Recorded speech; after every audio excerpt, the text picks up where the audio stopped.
Everybody knows potato chips are not good for them. Everybody knows that French fries aren't good for them. They know that cheesecake's not good for them.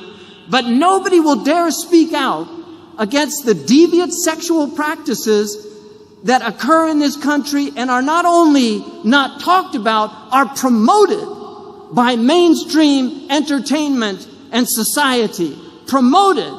Deviant sexual practices that are harmful to the human being. Pathogenic sexual practices that cause serious diseases. This isn't like a fatty food that takes time, many years before it accumulates and causes a heart attack. This is a one-time possible death sentence. And yet people won't speak honestly about it. The World Health Organization tells us that rectal intercourse is the most risky form of sexual behavior.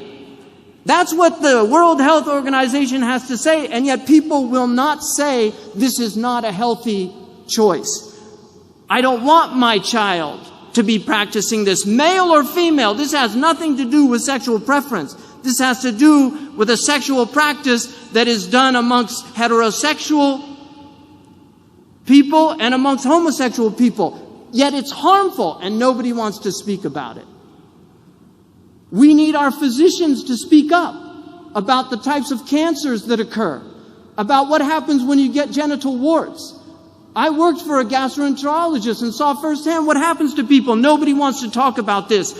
And yet we have a society now where they say just get a vaccination for HPV as if this is some normal event that's going to happen in your life. You're just going to get HPV. No, there are many strains of HPV, but sexually transmitted HPV is a very specific type that is transmitted through sexual practices when people are having multiple partners or practicing types of sexual behavior that are unacceptable.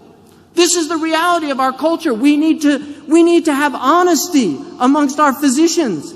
People need to speak out. They can't be afraid of a culture that is promoting pathogenic forms of behavior. Recently, at the Gay Pride Parade in New York, they requested that they all get meningitis shots because there's a new strain of meningitis in the homosexual community that is extremely deadly and has only shown up in that community. It is not fair to people with same-sex urges not to tell them about the dangers of this lifestyle. It's not fair.